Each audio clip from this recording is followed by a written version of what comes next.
especialidade, assim, para a maioria dos jovens, pouco atrativa, né? Mas quando eu terminei pediatria, eu fui fazer hematologia pediátrica, né? E a partir da hematologia, eu fiz a oncologia também, a parte oncológica, né, da hematologia. Então, a nossa especialidade é uma especialidade que teve uma história diferente. Na verdade, foi a primeira subespecialidade pediátrica a se definir, sabe? Então,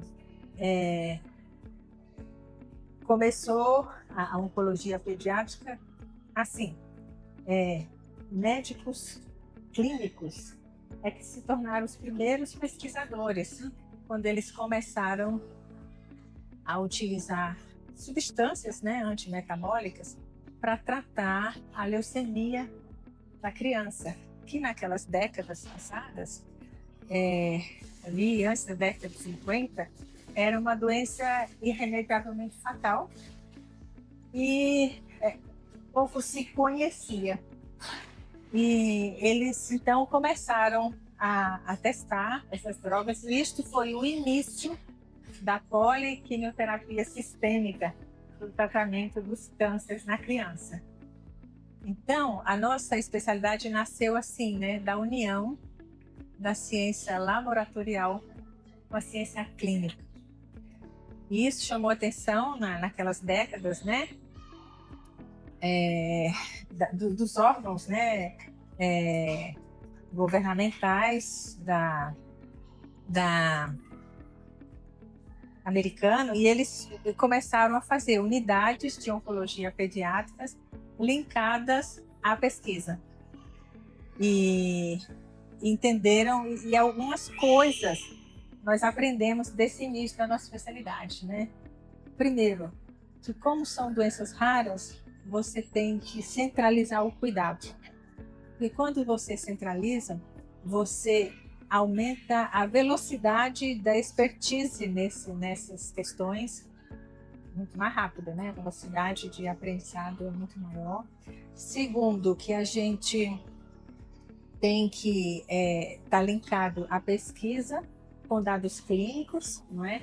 Que a gente tinha que estratificar as crianças em risco. Então, cada doença que ia sendo desvendada, a leucemia, o câncer renal, né, que era o tumor de Wilms, os linfomas de Hodgkin na criança, foi se entendendo que existiam vários subtipos de cada doença. E cada subtipo carecia de tratamentos específicos. Então, a gente tinha que ter grandes centros de diagnóstico dessas doenças. Então, essas foram assim, as diretrizes básicas que a gente já sabia que a nossa especialidade é assim. Então, a gente estava começando aqui no Distrito Federal, dentro da rede pública, né, que na verdade sempre foi um desenho de rede muito bonito aqui no Distrito Federal, né?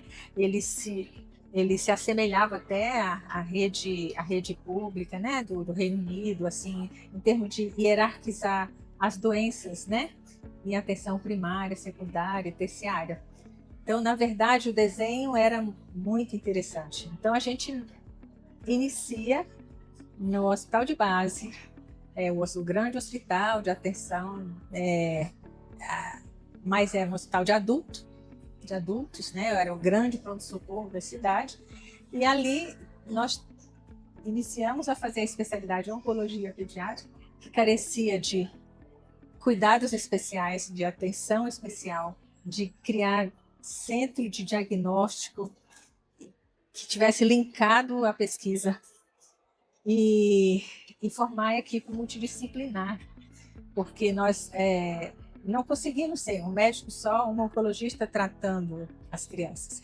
Nós temos que ter todas as especialidades pediátricas juntas, porque aquela criança, ao receber os tratamentos de poliquimioterapia, que eram, né, que estava se demonstrando ser o melhor tipo de tratamento para elas, você tinha que ter uma grande estrutura de tratamento de suporte. contra as infecções, contra as complicações, né, do próprio tratamento. A gente tinha que ter um arsenal hemoterápico, né, da criança receber o derivado, né, de sangue, a plaqueta, a hemácia, granulócito, tudo o que fosse necessário para dar suporte àquele tratamento. Então, era um desafio quase impossível você imaginar mudar aquela realidade. O que fazer, né? E o que aconteceu é que naquela época, na década de 80, a cidade de Brasília até nem tinha grandes estruturas privadas. E as pessoas todas procuravam realmente no hospital de base. E nessa ocasião, então, alguns pais entenderam aquela realidade, se uniram e fizeram uma associação de apoio à criança com câncer, que se chama Abrace. Agora, dia 1º de maio de 2026, ela completa 40 anos. E esses pais iniciais perseveram até hoje, nos apoiando nesse esforço de fazer essa transformação, né? Essa transformação de ter realmente concretizar, né, alguma mudança, né, uma mudança de direção para que essas crianças conseguissem ter o local adequado para ter acesso rápido, ter diagnóstico preciso e tratamento adequado e acompanhamento, né, por longo tempo. E aí nesse caminhar, vamos dizer, nós entendemos que o desenho que tinha que ser feito não era só fazer um centro só de câncer, mas trazer junto lá do hospital de base todas as equipes que estavam conosco na pediatria, também se especializando, né, nas várias especialidades. Então, nós temos equipe de cardiologia pediátrica, de neurologia pediátrica, de infectologia pediátrica, UTI pediátrica, tinha que ser todos especialistas em pediatria e que fossem também aprendendo as peculiaridades de tratar a criança com câncer. Então, foi esse o movimento, né, que viemos então, aí a decisão sábia, eu digo, foi a decisão sábia e a aceitação dos pais que estavam no protagonismo, né, desse movimento de conseguir um hospital adequado, que eles entenderam que sim, iam abraçar todas as especialidades pediátricas, que eu digo assim que o caminho ficou mais longo, mas eu acho que o alicerce ficou mais forte para conseguirmos chegar então onde estamos. Então vamos conhecer, né, como foi o início aqui no bloco 1 do Hospital da Criança de Brasília. Exatamente daqui a gente tem o bloco 1, né, que tinha 7.000 metros quadrados. Esse bloco 1, ele foi construído exclusivamente com recurso de doações da Sociedade de Brasília. Então, assim, essa solidariedade da Sociedade de Brasília nos emociona até hoje, porque foram muitas pessoas que se envolveram com a construção do hospital. E a gente é grato eternamente, né, por isso. Ela foi aberta em 2011, então a gente foi fazendo gradativamente as transferências dos ambulatórios, primeiro da oncologia e depois das outras especialidades, aqui para começar o funcionamento no Hospital da Criança. De 2011 até 2018, a internação continuava no base. Então foi um período difícil, né, onde as equipes tinham que se dividir em 2 espaços com dinâmicas diferentes, mas a vinda para cá em 2011 já deu um grande impulso na melhoria do atendimento. Por quê? A gente aqui já começou a ter a tomografia específica para as crianças com anestesia. A gente conseguiu ter a anestesia para fazer as coletas de aspirado de medula óssea, de quimioterapia por punção lombar. E a gente tinha também um hospital dia, né, onde as crianças podiam fazer a quimioterapia que não precisava de internação, né? As crianças mais graves eram transferidas para o base e onde tinha ainda uns 10 leitos de UTI. Isso era uma grande dificuldade, porque, como eu falei, o tratamento de suporte é muito importante. Então, as crianças têm complicações graves, clínicas e de infecções. Às vezes, a principal causa de morte no tratamento quimioterápico pediátrico são as infecções, segundo os sangramentos. Então, a gente tem que ter um tratamento de suporte totalmente adaptado e com acesso imediato. Não há como a gente não ter um arsenal de antibióticos, um arsenal de antifúngicos e que a criança possa receber realmente tudo que ela precisa e ter todos os especialistas à mão. Então foi esse também o nosso grande esforço, né, de trazer as equipes.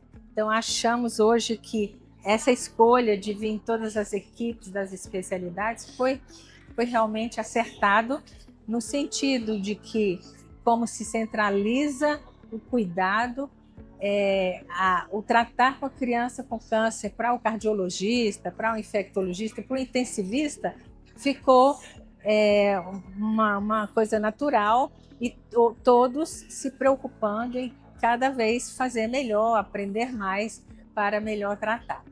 Se vai tomando o protagonismo e vai mostrando o que ela vinha fazendo pelas crianças, inclusive em ajuda com medicamentos, quando havia desabastecimento da rede, né? Porque o tratamento oncológico não podia parar.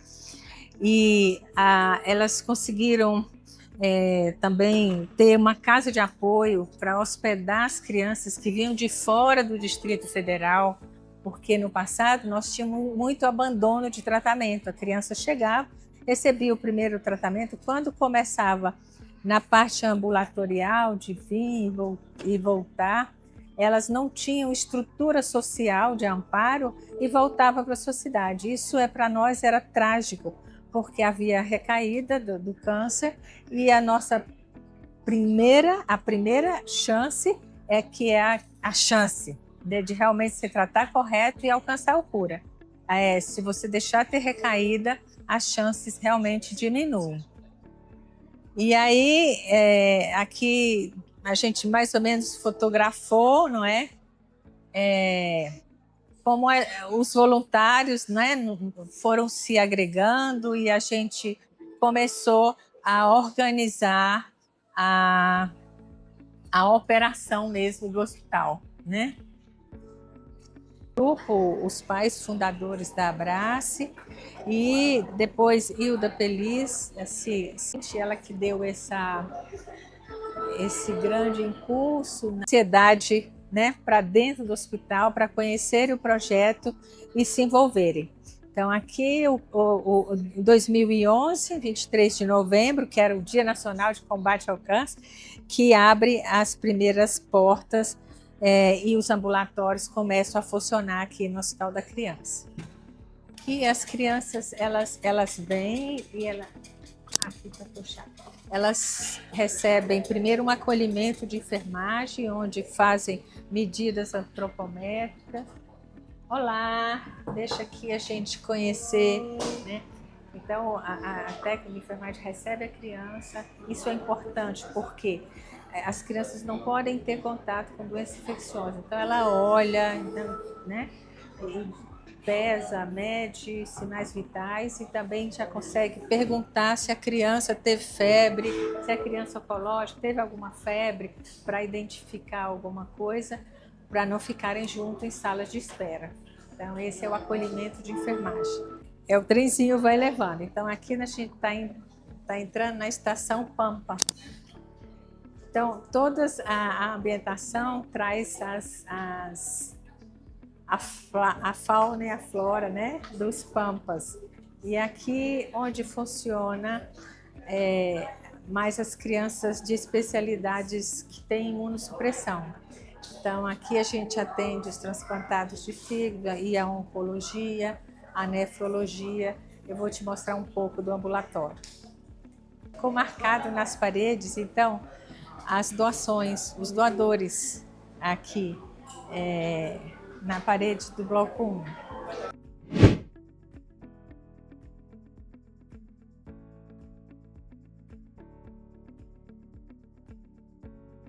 Grande preocupação. Construir o complexo é uma luta diária para a sustentabilidade, mas principalmente para a gente manter os princípios que fez o hospital nascer. Cuidar da acessibilidade, né, dos agendamentos de forma correta e sempre estar junto da família e da criança, né? A família e a criança tem que estar no centro ali dos cuidados. Então, eu tenho uma grande preocupação de ouvir a criança, ouvir a família. Então, todo o tempo, esse diálogo, né, da gestão com o paciente e sua família. O Hamilton de Holanda manteve, durante todos esses anos, um show anual, onde ele doa para a Abrace, né? Então, aqui ficou marcado o espaço construído pelo Hamilton de Holanda, sua família e os amigos da música.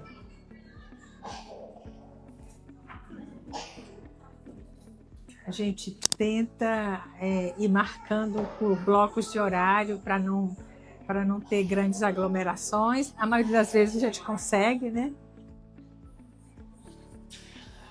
E aí as crianças têm sala de coleta específica aqui para oncologia, não é? Tudo bom, Elida? Tudo bom. Vamos nós. Vou te mostrar um pouco sobre o espaço da família, que algumas crianças às vezes vêm, né, com transporte dos municípios próximos e ficava às vezes o dia todo aqui. Então foi construído o Espaço da Família, é um apoio do Instituto Ronald McDonald, junto com a Abrace. Então vou te mostrar aqui esse espaço. E o trenzinho segue. O trenzinho segue, nós estamos aqui na Estação Mata Atlântica. Aqui nós temos o laboratório, todos os exames de bioimagem.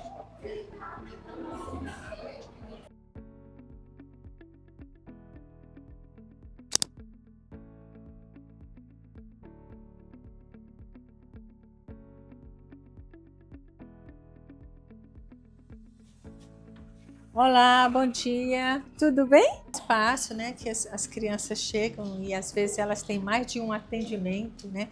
Tem consulta médica, tem consulta com a equipe multidisciplinar, então permanecem muito tempo aqui no ambulatório.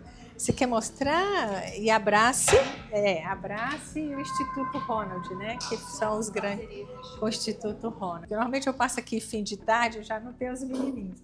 Mas eles ficam aqui, os maiorzinhos, né? Agora foi o cantinho da informática.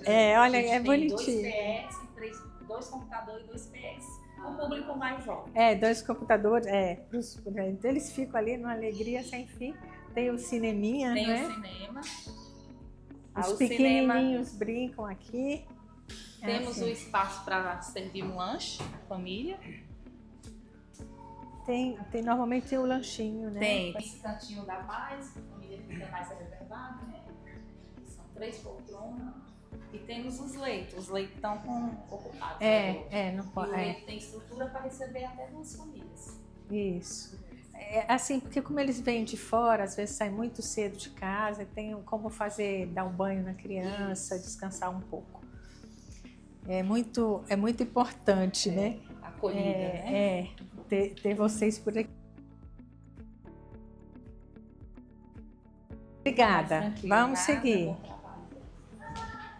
Então, a ressonância foi uma aquisição da Abrace com recursos do Fundo da Infância e da Adolescência. Então, as empresas doam para o Fundo de Direito da Criança e do Adolescente, né?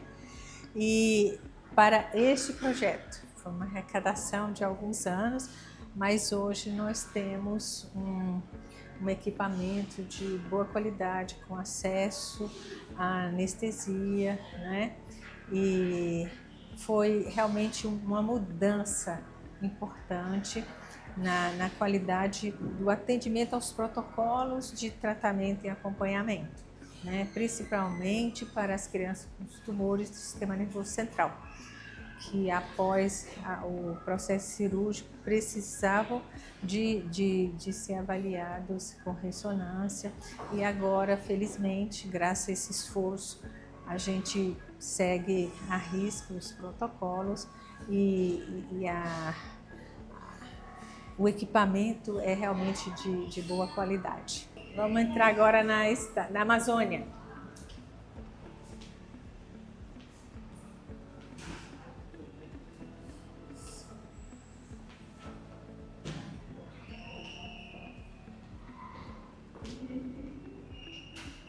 Uma pessoa também que foi muito importante nesse apoio social, né, foi da dona Marisa Campos Tassilo, né, esposa do ex-vice-presidente, que ela promovia eventos sociais para arrecadação para o hospital, para a construção desse primeiro bloco.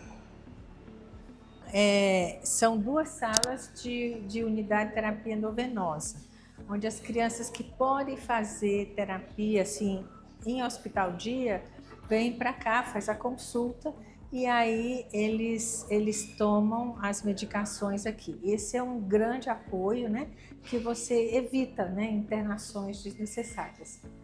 Nós chamamos de unidade de terapia endovenosa e hospital dia. A gente tem plantonista pediátrico aqui e também, como as crianças que estão em tratamento de câncer, elas recebem o que a gente chama de cartão vermelho, porque quando ela está em casa e tem algum tipo de intercorrência, qualquer febre, elas são orientadas. A gente diz que é o protocolo da hora dourada. Em 60 minutos, ela teve alguma febre, ela tem que receber um antibiótico venoso. Então, durante o dia, eles podem chegar aqui, que eles são atendidos imediatamente.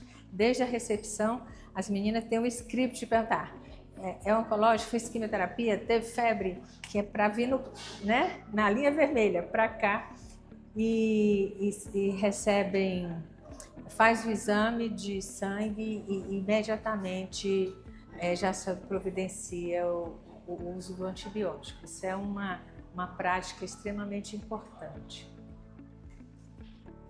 Os pacientes são os usuários maiores aí da hemoterapia e a gente adere às campanhas todas de doação de sangue e promove durante o ano para manter os estoques de sangue aí do Hemocentro.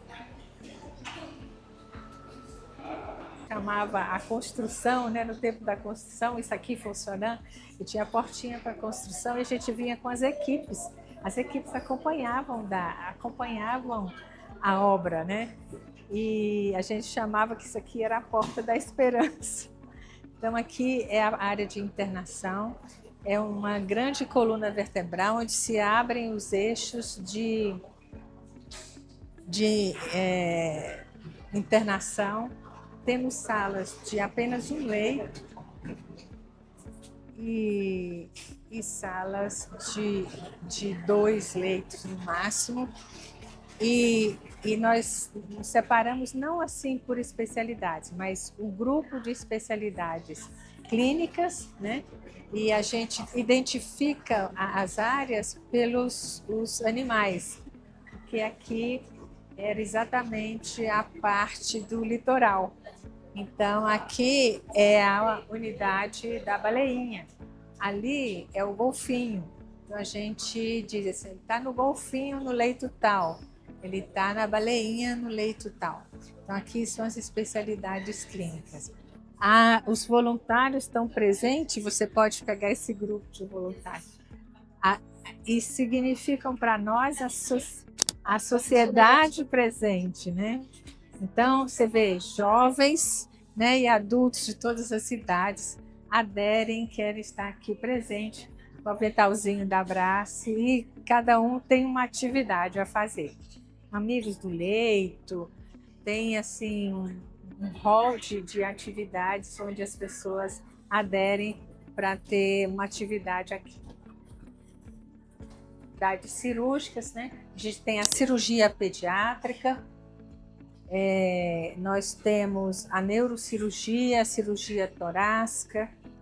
Então, isso é muito importante. As especialidades interagindo, né? Então, nós temos neurocirurgiões, pediatras oncológicos, que são afeitos aos tumores do sistema nervoso central.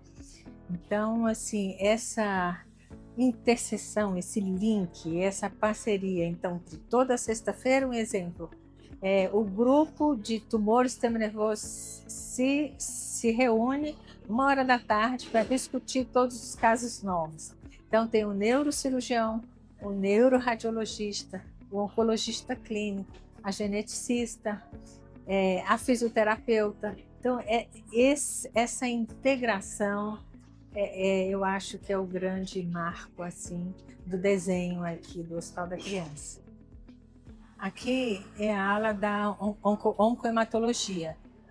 E nós ficamos em frente à unidade de transplante de medula óssea, que é uma área fechada, mas esse também foi um grande salto, né, em termos de completarmos as terapias necessárias para as crianças, com a habilitação pelo Ministério da Saúde, inicialmente para o transplante autólogo e mais recentemente para o transplante alogênico aparentado, e o último foi de transplante de medula óssea de doador não aparentado. Então, aqui a gente tem um espaço pedagógico. Aqui na oncologia tem um número maior de quartos com leito único, que às vezes é necessário. A mãe permanece, né, o acompanhante permanece com a criança todo o tempo. E são, nessa ala, 28 leitos. Então, 28 leitos, mais 8 ali do TMO. Ao total, 36 leitos só para oncologia. Que nós temos as duas maiores UTIs, foram as primeiras, depois, por necessidade própria da cidade, abrimos mais 8 e mais 10, em total 58 leitos de terapia intensiva. Aqui a área fechada, a gente não vai poder entrar, mas é uma que mantém uma alta taxa de ocupação, porque nós recebemos não só as crianças internadas aqui que precisam ter leitos de terapia intensiva, mas também o que todos os outros hospitais da rede precisam são encaminhados aqui pelo sistema de regulação. Nós sabemos que era preciso fazer os diagnósticos dos vários subtipos de câncer para melhor tratar. E nós usávamos muito essa parceria de médico para médico, né? A gente participava de todas as iniciativas, né? Junto com a Sociedade Brasileira de Oncologia Pediátrica.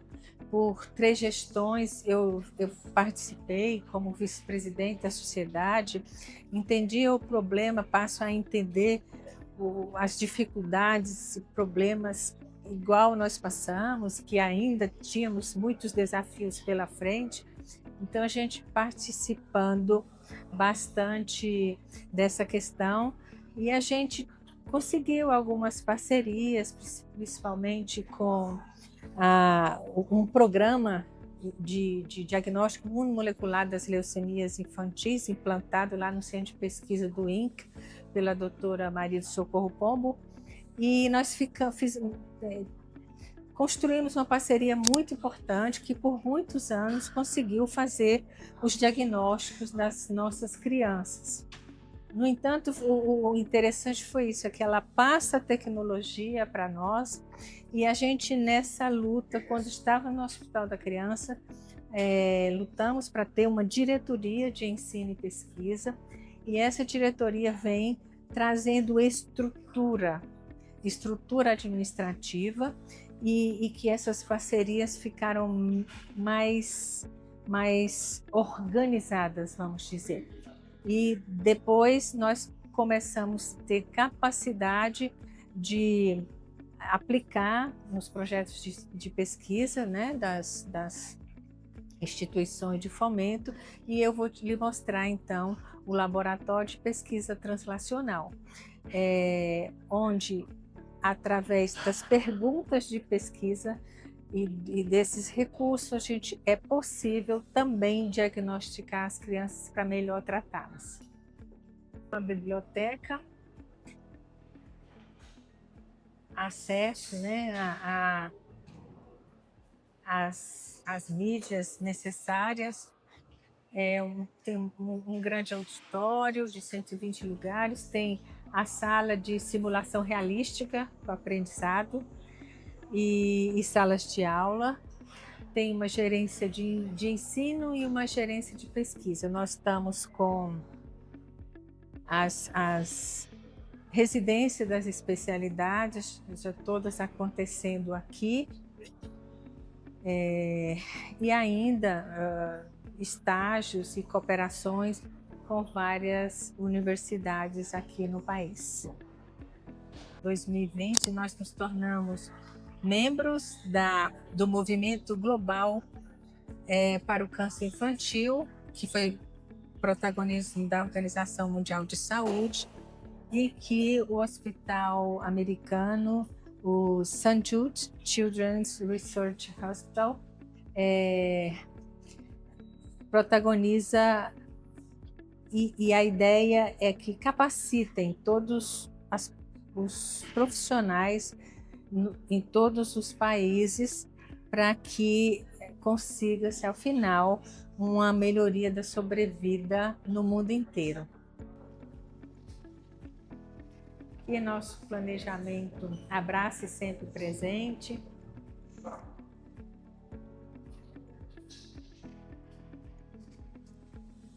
Eles têm a casa de apoio, onde hospeda as crianças, que é lá no Guará, e elas têm também a van que traz as crianças para as consultas. Esse foi um apoio importantíssimo e diminuiu, assim, praticamente a zero a taxa de abandono de tratamento, que era o nosso grande problema no passado. Aqui é a parte técnica do laboratório de patologia clínica, né? Então, a maioria dos exames são feitos aqui. Os exames, alguns exames de menor volume, de maior custo, a gente consegue ter de forma terceirizada. E aqui eu digo que é o coração desse serviço, que é o Laboratório de Pesquisa Translacional.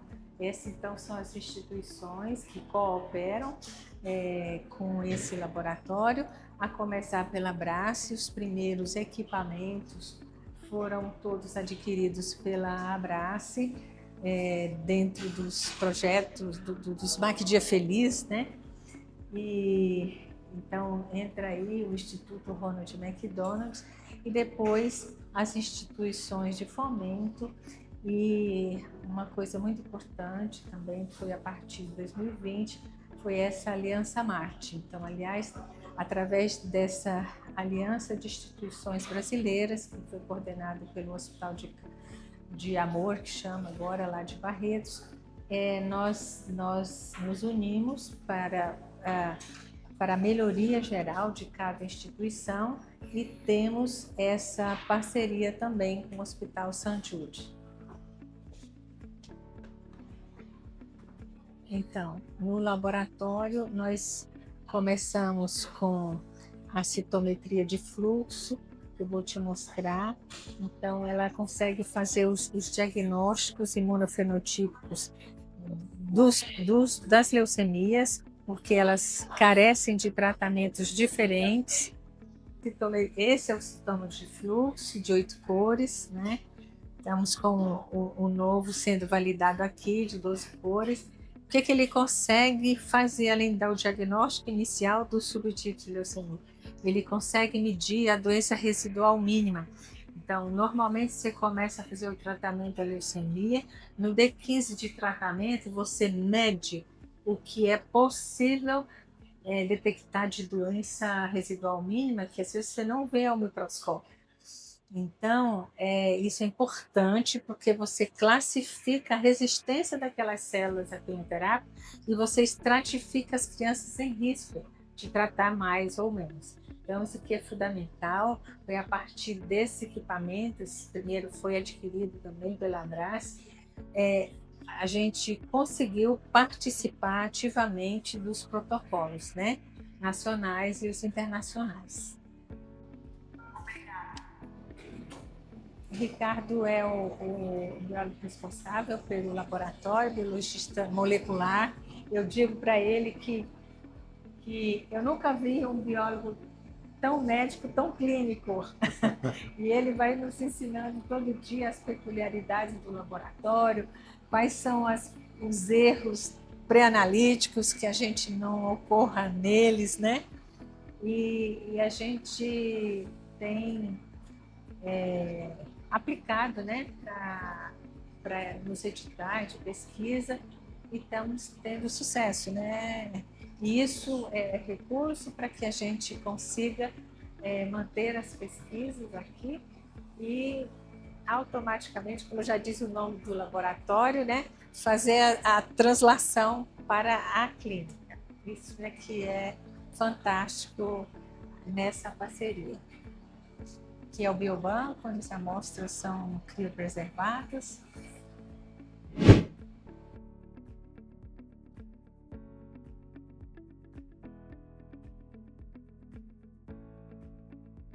Não, meu pai foi transferido para cá, ele estava no 2º grau e a escolha da profissão foi complexa no início, porque eu era sempre gostei muito de estudar e eu era assim boa em química, matemática, física, gostava de tudo que era conhecimento novo, mas era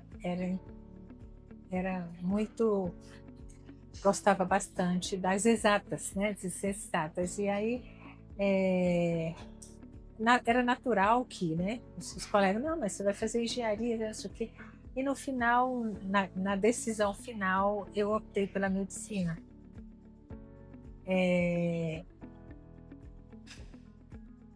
Eu acho porque eu senti aquela vontade que a minha profissão pudesse ajudar as pessoas, né? Acho que foi muito importante no final a gente ter essa base, porque no final realmente me ajudou bem para que eu seguisse dentro da medicina a hematologia e depois toda essa parte, né, da biologia molecular. E a gente, no final trajetória, não no final, mas eu digo assim, no meio da trajetória, eu passo a procurar fazer matérias da biologia e terminei indo fazer o mestrado em biologia molecular das leucemias e depois também o doutorado foi para essa área. Então parece que as coisas se uniram no final das coisas. Então eu acho que a parte realização humanística extremamente importante, que foi uma preocupação constante e que talvez tenha saído dessa necessidade de você não se conformar que as crianças com nível social diferente, né, pegavam um avião aqui de Brasília e iam tratar nos grandes centros, e que as crianças de nível social diferente tinham que ficar e receber tratamento de qualidade inferior. Isso era inconcebível, inconcebível.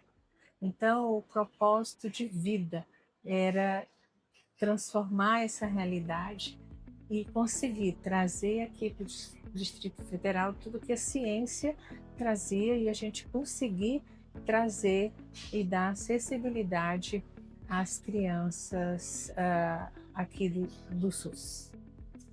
Doutora, o Hospital da Criança é uma grande referência. O que esse projeto representa para você na sua trajetória? Ele se tornou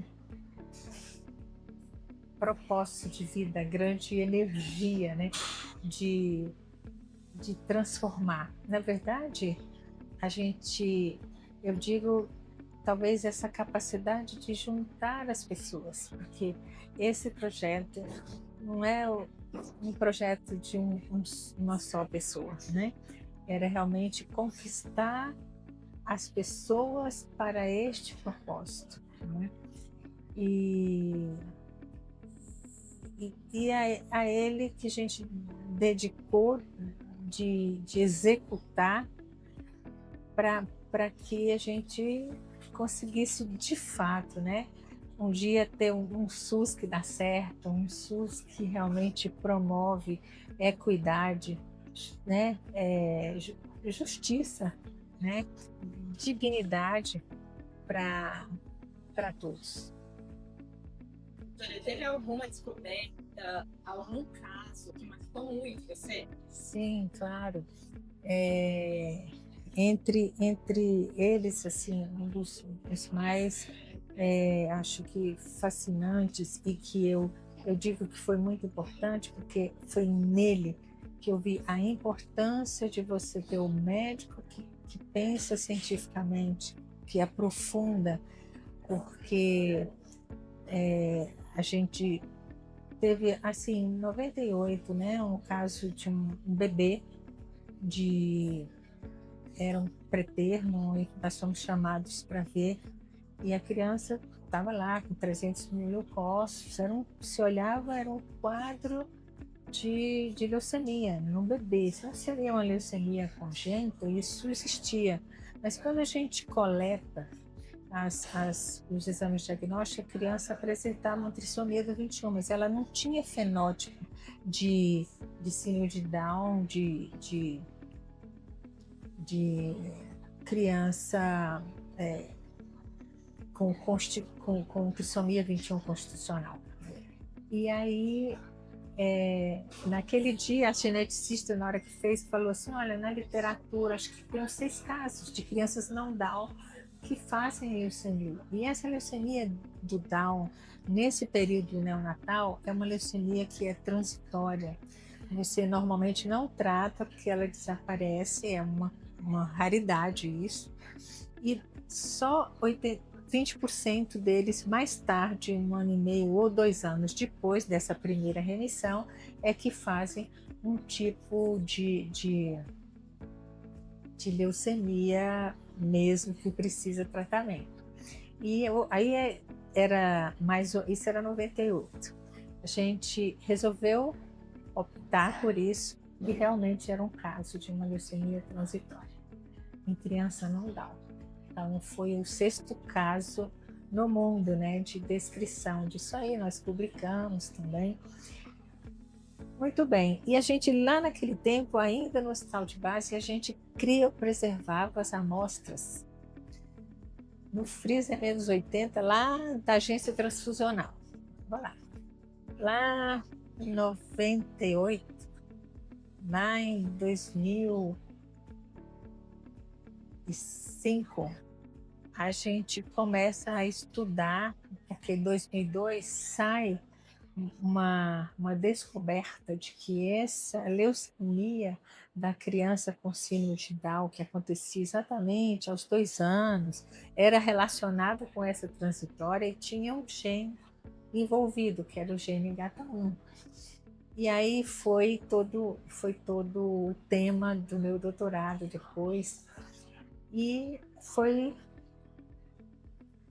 até aí tudo bem. A gente já estava aqui no Hospital da Criança e aparece uma criança também, recém-nascida, estava com 28 dias de vida, com quadro leucêmico, aquela característica, e a gente fez a mutação. Ela tinha a mutação, mas também não tinha fenótipo de Down, então não era, então deveria ser adquirido. Só que essa foi um momento muito importante de estar o pensamento científico presente lá na clínica, porque por algumas características da história, a mãe tinha um tratamento de anemia. E eu falei, calma, vamos fazer só uma citorredução, pode ser um caso transitório também, como aquela lá em 98, é uma coisa raríssima, mas podia ser. Mas aí a descoberta foi mais longe.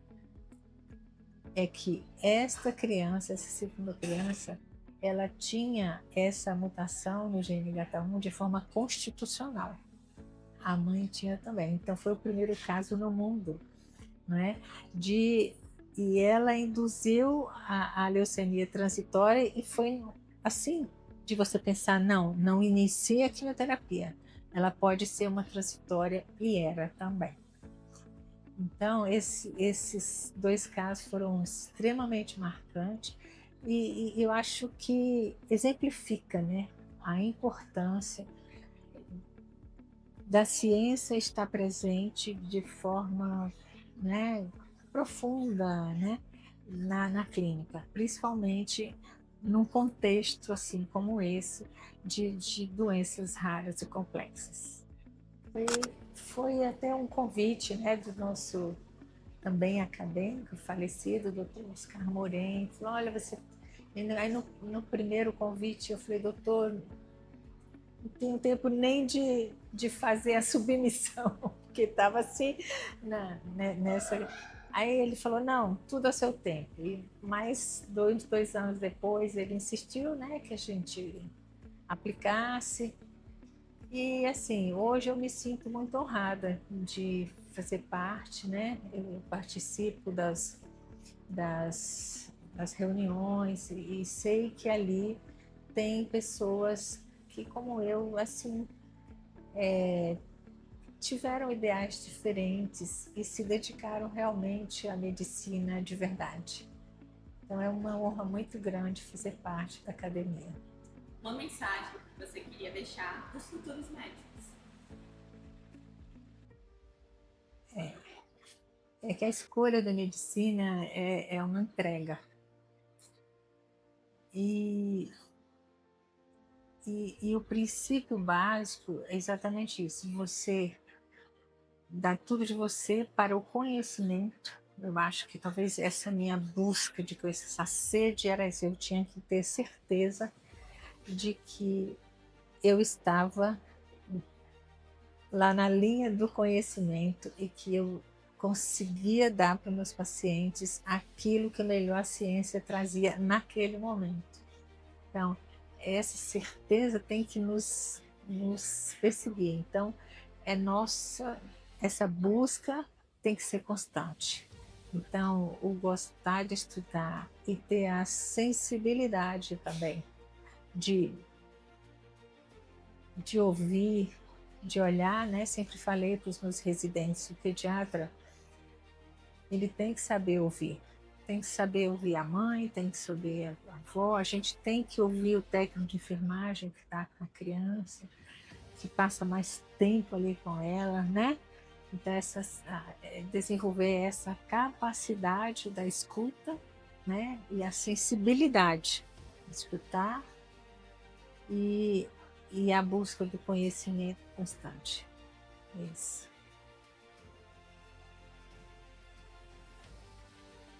Missão cumprida, né? Missão cumprida.